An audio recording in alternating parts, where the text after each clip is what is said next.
el Evangelio de Mateo, el capítulo 28, y vamos a poner ahí nuestra atención en el versículo 18. Mateo, el capítulo 28, versículo 18. Hoy quiero hablarles, hermanos, sobre el tema de la belleza de ser un eterno aprendiz. La belleza de ser un eterno aprendiz. Dice la palabra aquí: Jesús se acercó y les habló diciendo: toda potestad me es dada en el cielo y en la tierra. Por tanto, id y haced discípulos a todas las naciones, bautizándolos en el nombre del Padre y del Hijo y del Espíritu Santo, enseñándoles que guarden todas las cosas que os he mandado. Y aquí que yo estoy con vosotros todos los días, hasta el fin del mundo. Amén. Amén. Quiero que pongan la atención en el verso 19, la palabra discípulos. Cuando nosotros nos llamamos cristianos, hermanos, esa palabra quiere decir pequeños cristos. Cuando yo me defino como un cristiano, estoy diciendo que soy un pequeño Cristo. Cuando estoy hablando de la palabra discípulo, en el idioma griego se usa una palabra, la palabra matete. La palabra matete es la palabra discípulo. Esa palabra habla de un estudiante, habla de un alumno. La palabra discípulo tiene que ver con un aprendiz, o la palabra partidario. Cuando yo digo que soy un discípulo de Cristo, estoy diciendo entonces que soy un estudiante, que soy un alumno, que soy un aprendiz, que soy un partidario de Jesucristo. La palabra, hermanos, discípulo, esa palabra nos habla a nosotros de el oficio de andar con Jesús. Algunos de ustedes tienen un oficio costurero, otros tienen el oficio carpintero, el oficio de mecánico. Hay muchos oficios. Cuando hablamos de un discípulo, estamos hablando del oficio de andar con Jesús. Ahora, la Biblia en el Antiguo Testamento usa una palabra en los Salmos que a mí me gusta mucho. Es la palabra masquil. Algunas veces usted va a ver ahí entre los Salmos esa palabra masquil. Esa palabra quiere decir instrucción. Quiere decir que tenemos un maestro que nos da instrucciones. Ese maestro es el Señor Jesucristo. Nosotros tenemos que disfrutar de la belleza de ser un eterno aprendiz de Él. Cuando el apóstol Pedro escribió acerca del discípulo, él dijo en su primera carta, lo vamos a recordar ahora, en el capítulo 2 y verso 21 dijo que Cristo nos dejó ejemplo. ¿Para qué? ¿Recuerda alguien? Para que sigamos sus pisadas. Ese pasaje nos enseña que un discípulo de Cristo no va delante de Él. Un discípulo de Cristo no va al costado de Él. Un discípulo de Cristo va detrás de Él, siguiendo su pisada, siguiendo su huella, para no errar el camino, para no equivocarse en el camino. Lo voy siguiendo, Él es mi maestro, Él es el que me va abriendo el paso en la vida y yo le voy siguiendo. Sus pisadas son inconfundibles. Sus pisadas, hermanos, están frescas, son visibles para nosotros. Solamente tenemos que mirarlo a Él. Nosotros somos sus discípulos. Él es nuestro maestro. Tenemos que seguirle. Hay que ir detrás del ejemplo que nos dejan sus pisadas. Amén. Ahora, cuando el texto dice que tenemos que ir por el mundo y hacer discípulos, esa palabra discípulo ahí es lo que nosotros llamamos en la iglesia bautista ganar almas. El hacer un discípulo quiere decir que yo tenga que ganar un alma para Cristo. ¿Cómo lo voy a hacer eso? A través de la predicación del Evangelio. Esa persona escucha el Evangelio, se entera que Cristo murió en la cruz, derramó su sangre, le salvó en la cruz, y esa persona cree en Jesús como el Salvador y se transforma en un discípulo. Pero para que esa persona llegue a ser un discípulo tiene que haber un predicador, tiene que haber un mensaje, es el Evangelio, y cuando la gente cree en el Evangelio se vuelve un seguidor de Cristo. Tiene un maestro y ahora él se transforma en un alumno, en un estudiante, en un discípulo, en un partidario de Cristo. Nosotros ya hemos tenido esa experiencia. Eso es lo que la Biblia en diferentes pasajes le llama nuevo nacimiento o nueva criatura. Cuando Juan nos cuenta del encuentro de Nicodemo con Jesús, Jesús le dijo a Nicodemo que le era necesario nacer de nuevo. El apóstol Pablo le escribió a los Corintios, segunda carta, verso 17, dice, de modo que si alguno está en Cristo, nueva criatura es. Las cosas viejas pasaron, ahora todas son hechas nuevas. Si yo estoy en Cristo, soy una nueva criatura, soy un cristiano, soy un pequeño Cristo, soy un discípulo, soy un seguidor del Maestro.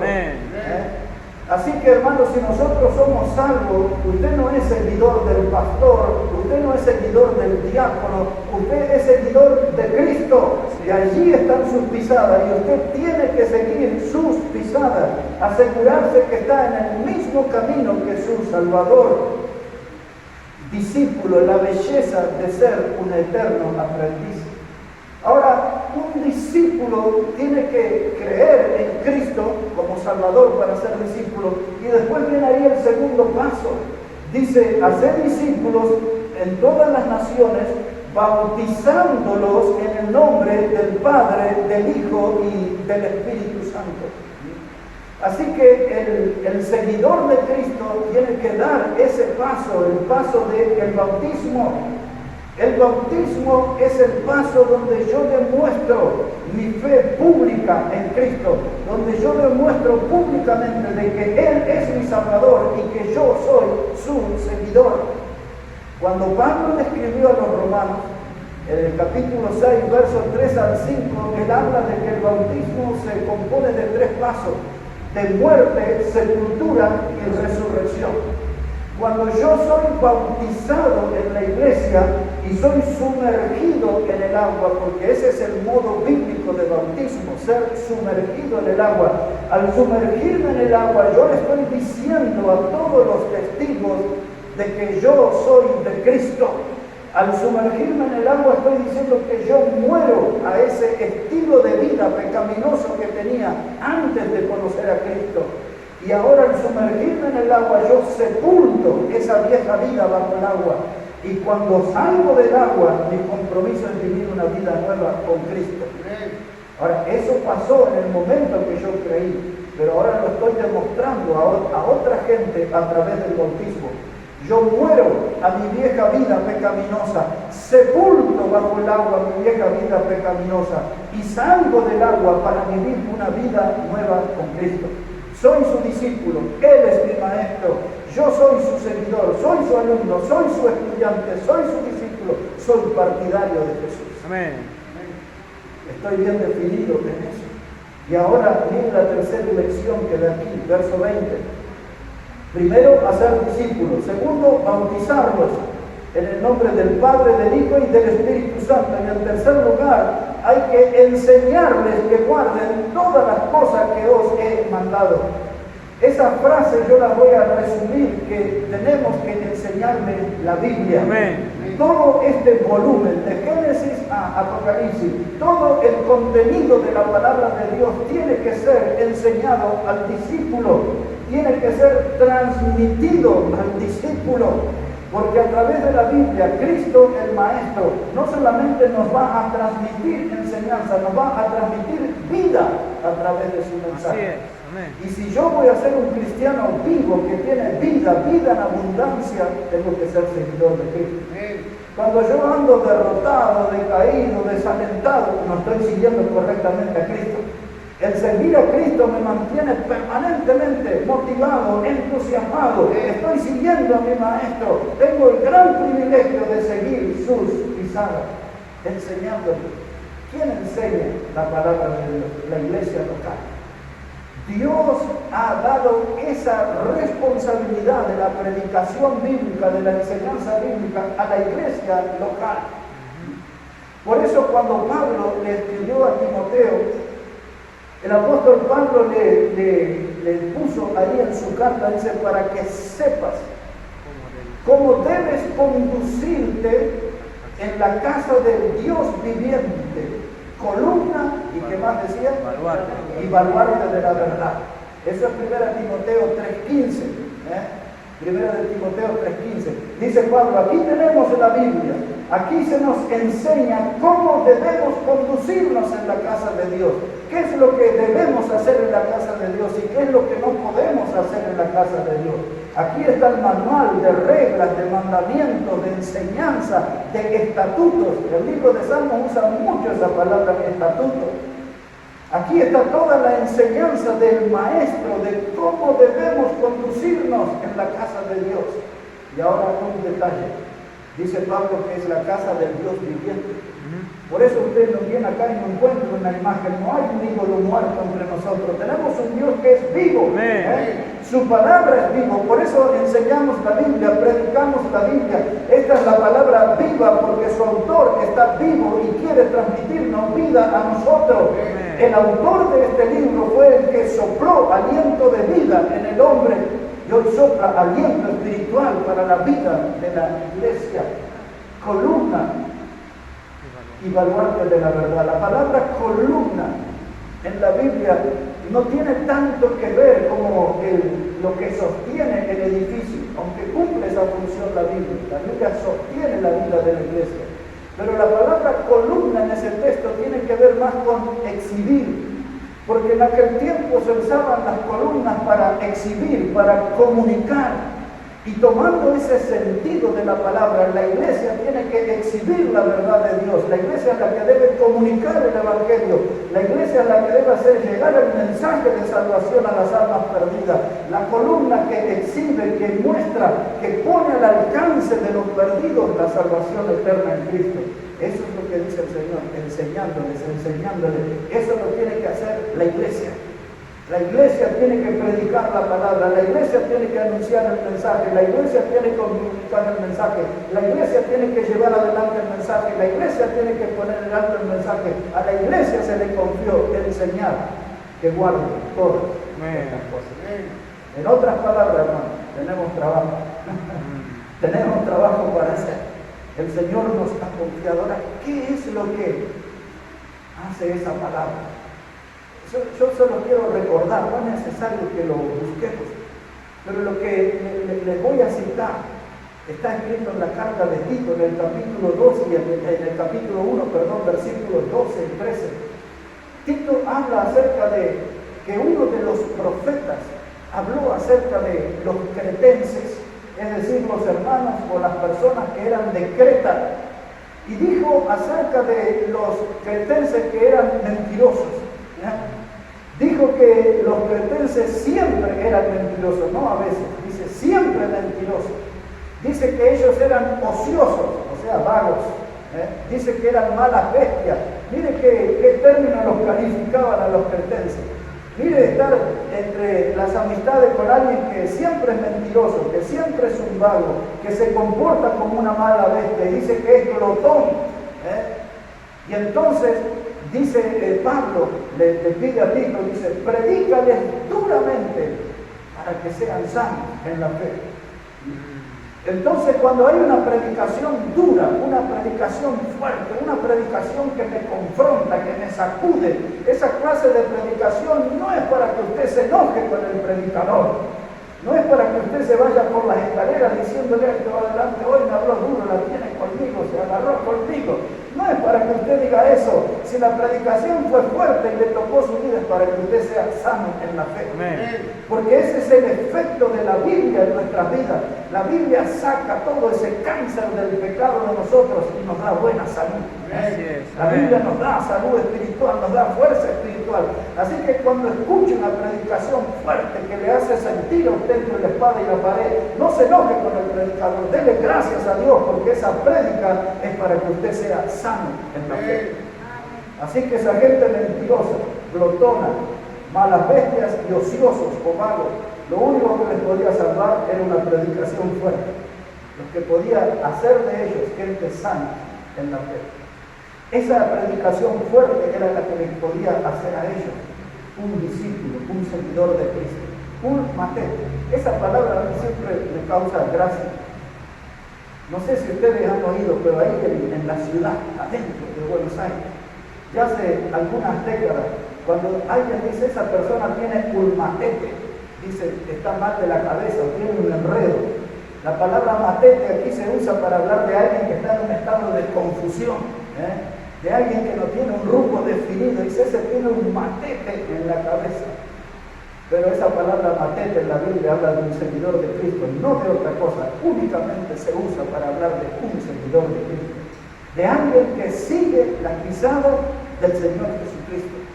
Hermanos, la iglesia tiene que hacer discípulos. ¿Cómo? Predicando el Evangelio. Y luego tiene que bautizar. Ese es el resultado de la obra del Evangelio. Salva y la persona se bautiza para seguir a Cristo. Y luego, ¿cuál es la función de la iglesia? Enseñar la Biblia. Biblia. Enseñar la Biblia. Hace muchos años atrás alguien hizo un comentario y dice, a mí me gusta cómo predica el pastor, pero lástima que usa mucho la Biblia. ¿No? ¿Qué otra cosa puedo decir? El predicador tiene que hablar de la Biblia. ¿Sabe por qué, hermano? Porque en estos días que vivimos, principalmente en este nuevo siglo, los millennials que le llaman, ¿no? ¿Sabe que el diablo nos robó el evangelio de los púlpitos? El evangelio ya no es algo que se escucha en los púlpitos, al menos no en todos los púlpitos. Hay que buscar casi con lupa la congregación y el púlpito de donde todavía hay un predicador que habla del mensaje del evangelio. El diablo se robó el evangelio por la complicidad de los predicadores, porque los predicadores optaron por dejar de lado el mensaje del evangelio para transformar a la congregación en un club social. No en una familia de hermanos en la fe, de hermanos en Cristo, sino en un club social donde estamos allí, la gente se asocia a través del error.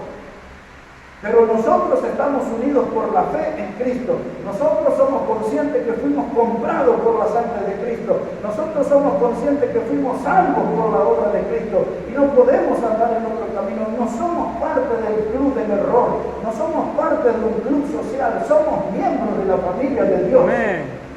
Y eso no puede cambiar, hermano, entre nosotros. Aunque sople el nuevo viento de doctrina, aunque nuevas corrientes florezcan, hermano, como hongos después de la lluvia, nosotros no vamos a cambiar nuestro camino.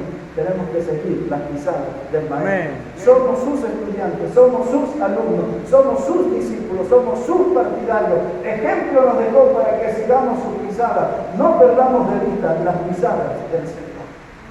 El diablo se robó el evangelio de los púlpitos, porque hoy los predicadores no hablan de arrepentimiento. Porque si van a dar un mensaje de arrepentimiento, van a tener que exhibir el pecado de la gente. Y el predicador no quiere tener problemas con la gente, no quiere correr riesgo de que alguien se ofenda y no venga más. Entonces no hablan de arrepentimiento, no hablan de la necesidad de confesar nuestro pecado a Dios, no hablan, hermanos, del llamado a la salvación, porque para ser salvo tengo que comprender que soy pecador. Y entonces por eso el predicador, en complicidad con el diablo, sacó el mensaje del evangelio. No hablemos ya de estas cosas. Pero cuando usted mira la Biblia, Pedro, hermano, se paró ante la multitud en la fiesta de Pentecostés. En Hechos capítulo 2 dice que los otros 11 se pararon con él. Uno de esos 11 se llamaba Matías, que fue el que reemplazó a Judas. Y usted llega allí en Hechos 2:38 y en la parte del sermón, Pedro le dice a la gente, arrepentíos y bautícese cada uno. Un mensaje de arrepentimiento. Cuando Juan el Bautista bautizaba en el río Jordán, la gente venía y dice que se arrepentía, se bautizaba arrepintiéndose de sus pecados. Esa predicación ya no se escucha en los púlpitos, el predicador llamando a la gente a arrepentirse. Y usted llega ahí a Hechos 2 y en el verso 40 dice allí, hermanos, que tenemos que arrepentirnos y ser salvos de esta perversa generación. Así predicó Pedro. Dice, arrepentidos y sé salvo de esta perversa generación. En otras palabras, la generación de Pedro y la nuestra no es una generación de buena gente.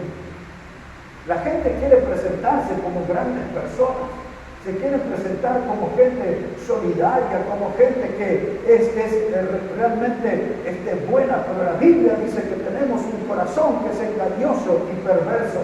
La Biblia habla, hermanos, de una generación de víboras. La palabra generación habla de los genes, que en lo profundo de nuestro ser tenemos conducta como de víbora. Nuestra vida despide veneno como de víbora. Eso es lo que produce el pecado adentro nuestro. Por eso Jesús le decía, y Juan el Bautista predicaba, que debía de arrepentirse, generación de víbora.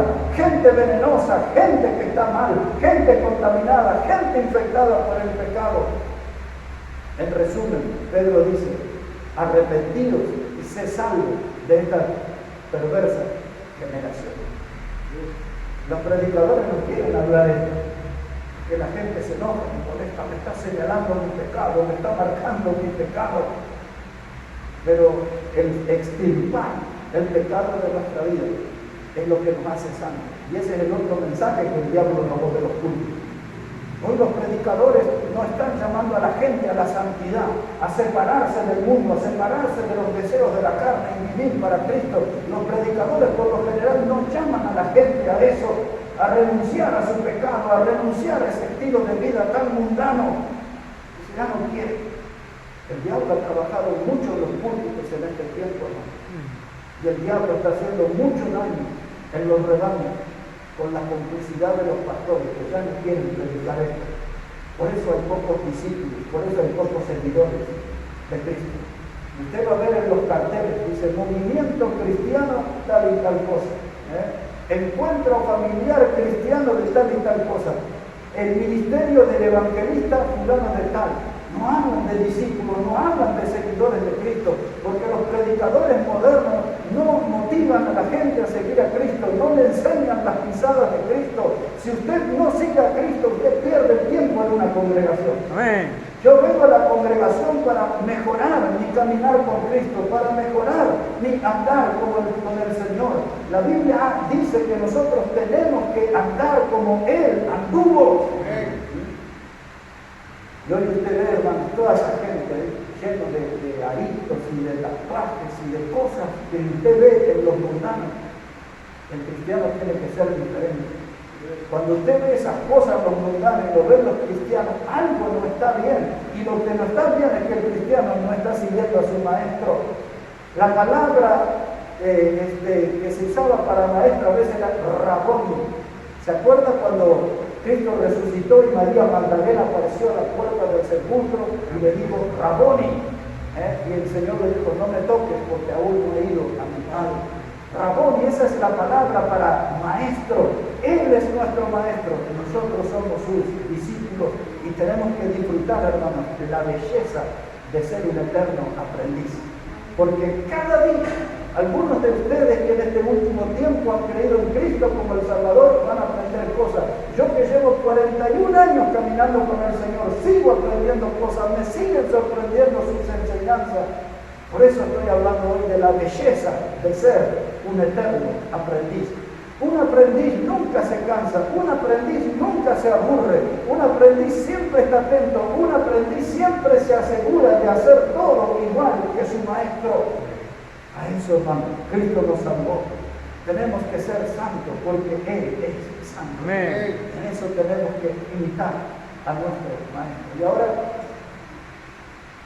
la iglesia, hermano, que no bautiza. Nosotros ahí tenemos un tema serio porque hace mucho que no tenemos bautismo. Pero la iglesia tiene que bautizar porque esa es la señal de que está siguiendo al Señor. La iglesia tiene que predicar, hermano. La iglesia tiene que enseñar la Biblia. La Biblia no puede ser un libro decorativo en el púlpito. La Biblia tiene que ser enseñada, tiene que ser explicada, tiene que ser desarrollada. La Biblia no puede ser reemplazada por un celular, no puede ser reemplazada por una computadora. Amén. Hoy hay muchos predicadores, y aún de los buenos, que han caído en esa trampa de predicar desde un celular. desde predicar desde una computadora. No, la palabra Biblia ya la estudió usted aquí. Es la palabra Biblia, que significa el libro. No es un celular, no es una computadora, es el libro de Dios. Amén. Es la palabra de Dios, hermano. En los púlpitos modernos, hoy hay una debilidad, una anemia galopante, mis hermanos, porque ya no se predica la palabra de Dios. La iglesia se volvió frágil, pero usted y yo tenemos que asegurarnos que estamos siguiendo las pisadas, hermano. Que estamos teniendo conducta de discípulos de Cristo. Mis hermanos, ¿por qué los predicadores se han vuelto cómplices del diablo y ya no predican estas cosas? Ya no predican salvación, ya no predican arrepentimiento, ya no predican santidad, ya no predican estos temas. Y muchos de ellos dejaron de predicar eso a cambio de dinero. A cambio de dinero. Carlos Spurgeon, el hombre que en la historia se ganó el apodo del príncipe de los predicadores, y claro que era un enorme predicador, un predicador golpista de Inglaterra. Él predicó allá por los años 1850. Llegó al pastorado con 18 años, jovencito. Un hombre que hizo, hermanos, una iglesia que llegó hasta 16.000 miembros. La gente hacía fila debajo de la nieve para poder encontrar un lugar en el culto. Era un predicador apasionado. Carlos Spurgeon una vez dijo que algo así, dice que si un predicador sirve a Dios por dinero, entonces le va a servir al diablo por más dinero. Y esto es lo que ha pasado, que muchos hermanos no llegan al púlpito porque Dios le ha dado el don. Muchos están en los púlpitos no porque fueron llamados por Dios para ese ministerio. Llegaron al púlpito buscando dinero, pero un día el diablo les ofrece más dinero que el que recibe y se van por ese camino. Este mismo Spurgeon era un hombre que parecía que veía el futuro, porque en uno de sus comentarios decía que iba a llegar el día de que en los púlpitos, en vez de haber predicadores, iba a haber payasos que iban a entretener a las cabras. Y es eso lo que hoy vemos en las iglesias. Y ya hemos hablado en otros mensajes sobre eso. De las cosas escandalosas que se hacen en las congregaciones para atraer gente al club, socios del club del error. La iglesia que anda detrás de Cristo, detrás de su pisada, esa iglesia predica la Biblia y no se aparta de la Biblia. Por más vientos nuevos de doctrinas que aparezcan, la verdadera iglesia se mantiene en el camino del Señor. Ahora, mis hermanos, el predicador no está para levantar las emociones de la gente. El predicador, hoy en la iglesia se habla de la palabra coach. ¿Escucharon ese término? Este es un coach cristiano. Quiere decir que es un entrenador, es un farsante, porque le enseña al predicador cómo actuar para captar la atención de la gente. Es decir, que en vez de ayudar al predicador que sea un varón de Dios, le está enseñando a ser un actor, un artista, alguien que finge una manera de ser, de comunicar. Y por ahí se metió el diablo. Hoy, hermanos, en las iglesias hay coreografías. No se sientan a cantar como nosotros en algunos domingos, y cantamos una alabanza y la grabamos. No, hoy se hacen movimientos coordinados. Esta semana una persona de otro país que conocí hace pocos días, 2 semanas quizás, me envió muy emocionada, estaba conmovida por algunas de mis prédicas que había oído. Entonces le dijo, mire, aquí le doy parte de lo que yo hago. Y me mandó ahí, es una persona como de 50 años, y me mandó un video donde estaban ahí bailando. Hicieron un canto, no puedo llamarle alabanza a eso. Y entonces 6 personas se ponían ahí, levantaban las manos así, y bajaban y hacían todas unas danzas, unos movimientos, y traían a alguien que había tenido un accidente. O sea, todo era una actuación. Y después que lo atendían, y pobre, al actor lo tiraron por ahí atrás, ni siquiera lo atendieron bien. Y siguieron bailando. Y ella me mandó eso, supongo, con el entusiasmo que me iba a impactar esa danza. Ese es el desastre de las iglesias de hoy, donde la predicación ha sido reemplazada por un espectáculo, por un show de muy baja calidad. La predicación, hermano, la motivación nuestra tiene que ser de venir a la iglesia para escuchar la palabra de Dios. Amén. ¿Qué alimento traerá el predicador? ¿Cuál será el mensaje del predicador? Hoy vengo con el corazón abierto, que Dios me hable a mí. Amén. Tengo necesidad, tengo luchas, tengo batallas perdidas incluso. Necesito que Dios me muestre un camino de victoria. Necesito que Dios me dé esa fuerza de lo alto para que yo pueda enfrentar al enemigo y ser victorioso en mi vida cristiana. Tengo que venir a la iglesia con eso, no a ver un espectáculo, un show. No vengo a escuchar a un artista, vengo a escuchar al maestro, porque yo quiero ser su discípulo. Yo quiero vivir la belleza de ser un eterno aprendiz del Señor Jesús. Del Señor Jesús. Lucas 9, versículos 23 y 24. Evangelio de Lucas, el capítulo 9, versículos 23 y 24. Dice la palabra, y decía a todos, si alguno quiere venir en pos de mí, niéguese a sí mismo, tome su cruz cada día y sígame, porque todo el que quiera salvar su vida, la perderá, y todo el que pierda su vida por causa de mí, ese la salvará. Ahora viene Jesús, dice, si alguno quiere venir en pos de mí, exactamente eso quiere decir, si alguno quiere ser mi discípulo, si usted quiere ser mi seguidor, dice Jesús, si usted quiere seguir mis pisadas, hay tres cosas que tiene que considerar.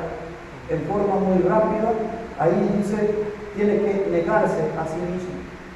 Es decir, eso es lo que nosotros, o que el apóstol Pablo también le llamaba la muerte del yo. ¿Se acuerdan cuando Pablo escribió Gálatas 2, verso 20? Él dijo, con Cristo estoy juntamente crucificado, y ya no vivo yo, mas vive Cristo en mí.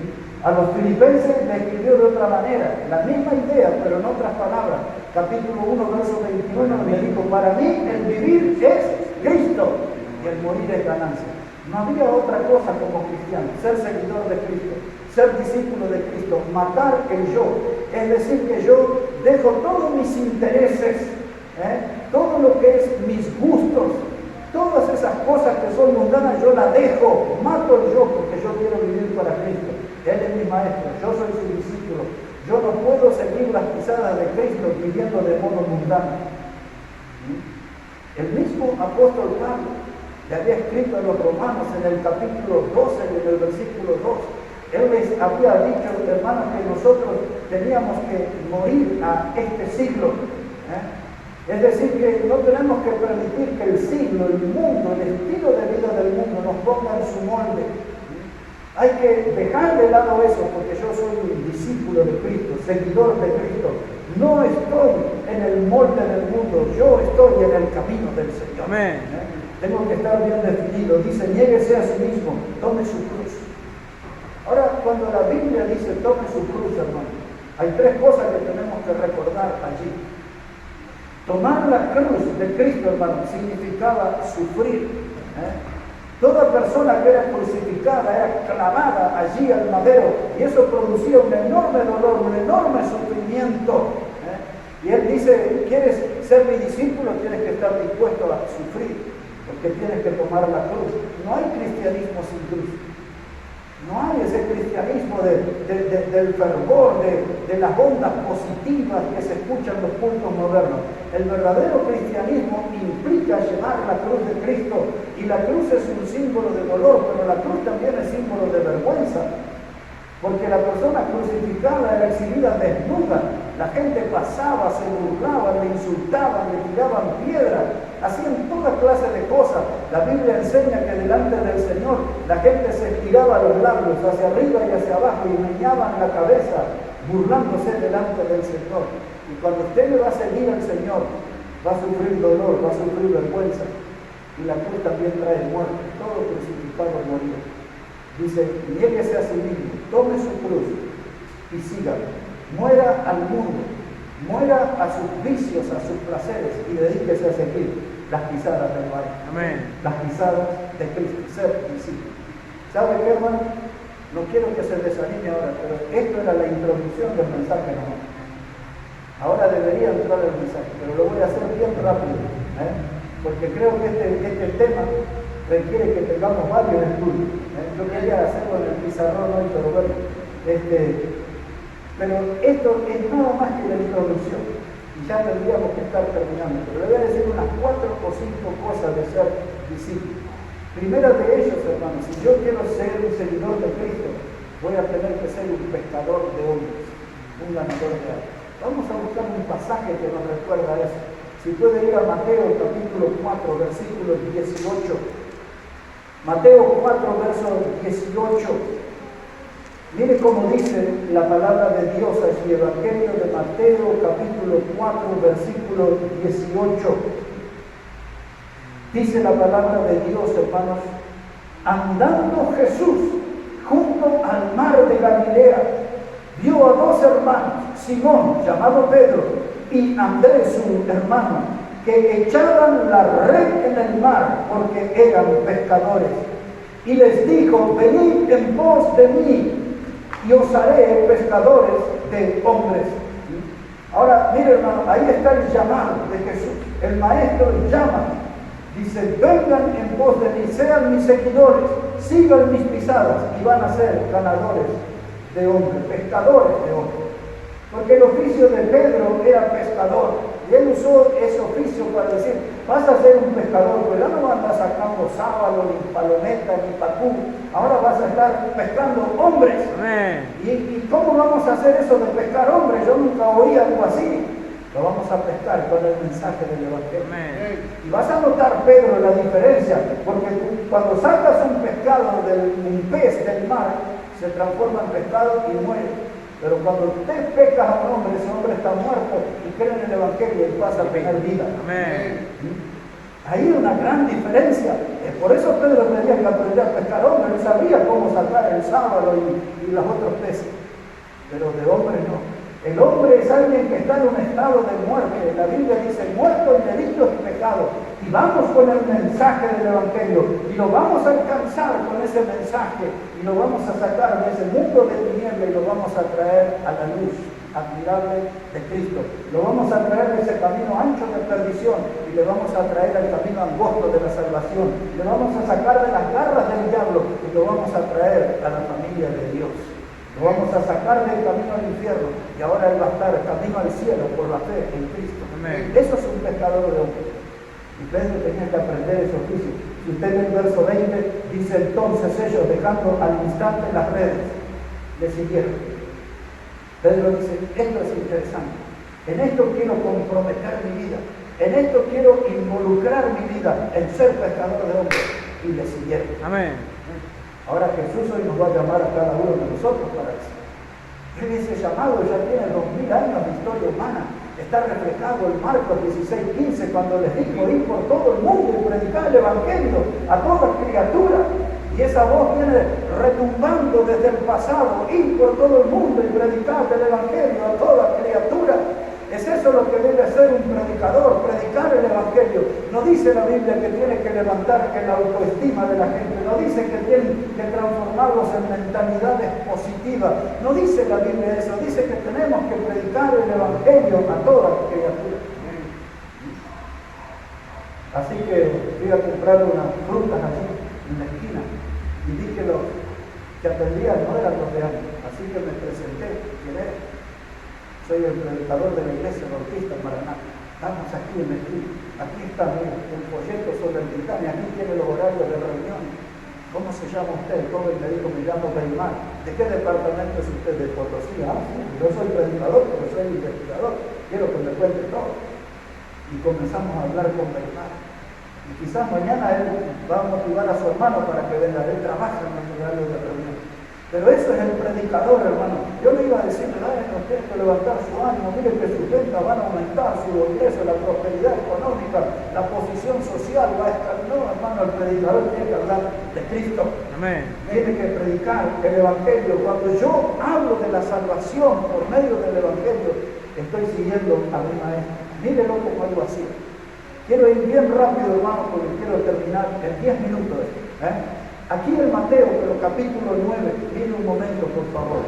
Evangelio de Mateo, el capítulo 9, versículo 35. 9:35. Mire cómo dice la palabra de Dios allí. Dice, recorría Jesús todas las ciudades y aldeas, enseñando en las sinagogas de ellos y predicando. ¿Qué cosa predicaba? El Evangelio. El Evangelio del reino, y sanando toda enfermedad y toda dolencia en el pueblo. Y al ver las multitudes tuvo compasión de ellas, porque estaban desamparadas y dispersas como ovejas que no tienen pastor. Ahora Jesús recorría, el maestro recorre, el maestro va detrás de las almas. El maestro no se queda a esperar que la gente venga. Esa lección tenemos que aprender nosotros. Hay que ir detrás de las almas. Él recorría, él buscaba, iba a los lugares donde nadie se animaba, las aldeas, pueblitos de 20 personas, 30 personas, 4 familias, un ranchito acá, otro allá lejos, y ahí él iba predicando el Evangelio, y se encontraba con gente, con dolencias, con enfermedades, y sanaba. Y en su prédica y en su ministerio de sanar, él mostraba por la gente compasión. Esa palabra compasión se resume en una clase de amor que sale de las entrañas. Aquí llamamos en el campo las tripas, de lo más profundo del ser humano. De las entrañas, un amor que sale de ahí. Cuando yo veo a la gente necesitada, no le voy a dar unas palabras de consuelo, de compromiso para salir del paso. Cuando veo a la gente necesitada, voy a sacar un amor desde lo más profundo de mí. Así era el Señor, así tienen que ser sus discípulos. Dice, tuvo compasión de ella. Y eso también habla de compasión, pero habla de pasión. La palabra pasión tiene que ver con una emoción que me impulsa a una acción. Es decir, que es una emoción, un hecho que me conmueve y me mueve. No puedo quedarme de brazos cruzados. Cuando yo veo un pecador, no tengo que quedarme en el compromiso superficial de decir, voy a orar por él. No, tiene que predicarle a él también. Tiene que mostrarle pasión y compasión, porque el mundo de hoy, igual que en los días de Jesús, están perdidos como ovejas que no tienen pastor. Amén. Mira, hermano, este tema del coronavirus ha sumergido al mundo en un estado de confusión tremenda. La gente no sabe qué hacer.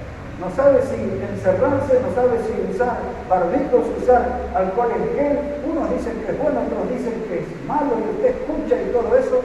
Ayer estábamos viendo por algunos videos de gente que se vacunó y quedaron todos ahí temblando como si tuvieran corriente eléctrica, convulsiones, gente muerta, noticias que se esconden, noticias que se inventan. Vivimos en un mundo que está perdido como ovejas que no tienen pastor. Están desorientados, no saben a quién creer, no se sabe qué escuchar, no sabemos qué cosa es verdad. Este mundo lo que necesita es un hombre de Dios, una mujer de Dios que diga Jesucristo es el camino. Amén. Jesucristo es el camino, Él es nuestro refugio, estamos bajo nuestro cuidado, estamos siguiendo sus pisadas, somos sus discípulos, y esta es la belleza de ser un eterno aprendiz, un seguidor de Cristo. ¿Sabe qué, mis hermanos? La segunda cosa que tenemos que aprender del maestro tiene que ser, quiero usar dos cosas más porque es mucho. Esto me gusta, de ser manso y humilde. Aquí cerquita, Mateo 11, verso 28. Esta es otra cosa que tenemos que aprender de nuestro maestro. Mateo 11, versículo 28. Como buenos discípulos estamos obligados a aprender esto. Dice Mateo 11, verso 28, Jesús dijo, venid a mí, todos los que estáis trabajados y cargados, y yo os haré descansar. Llevad mi yugo sobre vosotros y aprended de mí, que soy manso y humilde de corazón, y hallaréis descanso para vuestras almas. Aquí hay una gran invitación para gente que sufre. Hay una gran invitación para gente que le va mal en la vida y que la pasa mal en la vida. Esa gente está ahí en las palabras, cansados y trabajados. Algunos están tan cansados que quieren quitarse la vida o se han quitado la vida. Se cansaron del estilo de vida del mundo, se cansaron del mundo y tienen ganas de morirse o se han quitado la vida. Cansados y trabajados. Gente que está aplastada por el pecado, no tiene fuerza para levantarse. Jesús dice, yo predico para ustedes, vengan a mí, porque yo voy a dar un descanso para nuestra alma. no le voy a dar un alivio psicológico, le voy a dar un descanso al alma. Eso va a ser el fruto de una obra de Dios, de una obra divina. Descanso y paz para el alma. Y ahora Jesús nos llama la atención a nosotros, a sus discípulos. Como que si el Señor dice que, en Mateo 5 dice que él fue al monte, allí fue a dar su sermón del monte, y dice que estaba él allí entre la multitud. Y a mí me parece verlo, toda esa gente, más de 5.000 personas allí reunidas. No había micrófono, no había nada. Y el Señor golpeando sus manos, llamando la atención, y empezó a decir, bienaventurados los pobres en espíritu. Y empezó a decir, bienaventurados, usted sabe todo lo que él habla allí, de los mansos, de los de limpio corazón, y empieza a hablar de todo eso. Y ahora el Señor dice, discípulos, esto quiero que aprendan de mí, ser mansos y humildes. Ser manso no significa, no sé si ustedes usan la palabra felpudo. Un felpudo es algo que a veces en un hotel o en un lugar que es como una alfombrita. Y ahí viene la gente y se limpia los pies, zapatea de arriba, ¿no? Ese es un felpudo. La palabra manso no significa que vamos a ser felpudo, que vamos a ser pisoteados por el mundo. La palabra manso más bien tiene que ver con la idea de un caballo cuando se doma.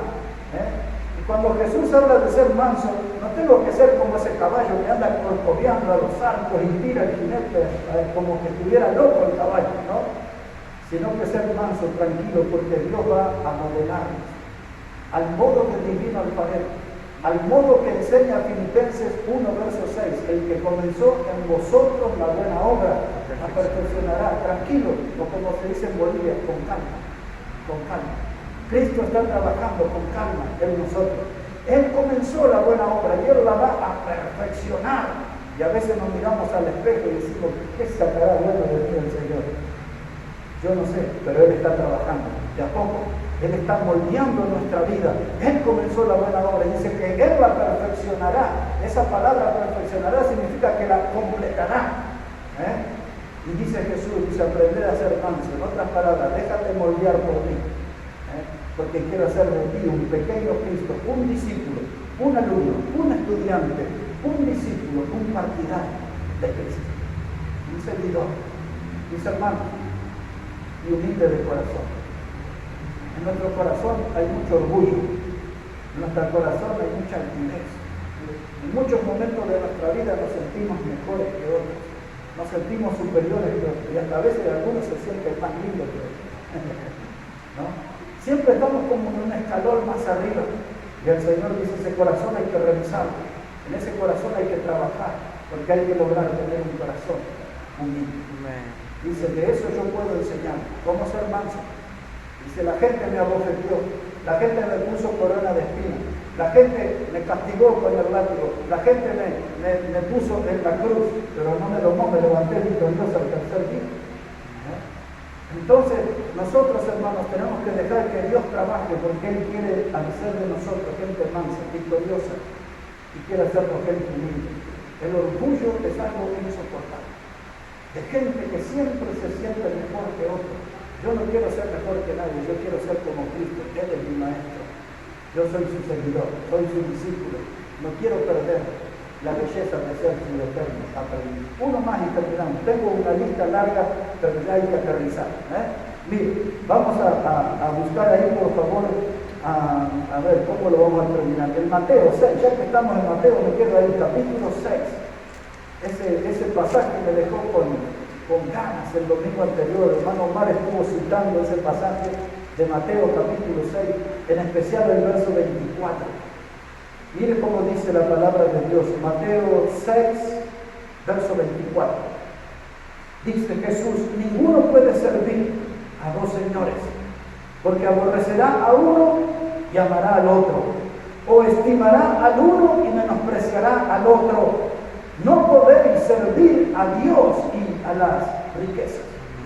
Traduzca esa palabra riqueza como palabra materialismo.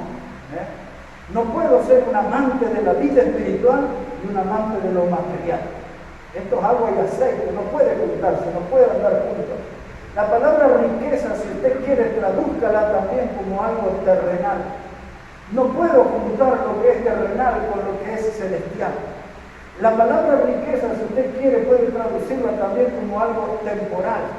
Y no puedo yo ser un seguidor de Cristo que cree en la vida eterna, en lo eternal, y estoy aferrado a la temporal. En otras palabras, Jesús quiere que si vamos a ser sus discípulos, tenemos que definir, tenemos que dejar lo que es terrenal para empezar nosotros a pensar en lo que es celestial. Tenemos que dejar lo que es temporal para dedicarnos a lo que es eternal. Y tenemos que dejar de lado lo que es material para dedicarnos a lo que es espiritual.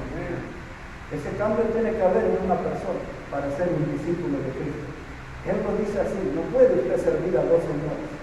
No puede, tiene que definirse, tiene que tomar una decisión. Nadie le va a obligar a tomar esa decisión. Usted toma esa decisión para bendición de su vida, para bendición de su familia. La decisión es ser un discípulo de Cristo. Voy a seguir a mi maestro. Y yo cité después el domingo, después que el hermano Marley dio ese pasaje, yo cité el versículo 21, ¿recuerdan? Dice Mateo 6:21, porque donde está vuestro tesoro, allí estará también vuestro corazón. Entonces defínase, Dios o la riqueza, la luz o las tinieblas, lo espiritual o lo carnal, lo eternal o lo temporal. Si voy a ser un seguidor de Cristo, tengo que hacer todo lo que dice mi maestro. Jesús dijo: vosotros sois mis amigos si hacéis lo que yo os mando. Juan lo dijo en 1 Corintios 11:1: sed imitadores de mí como yo de Cristo.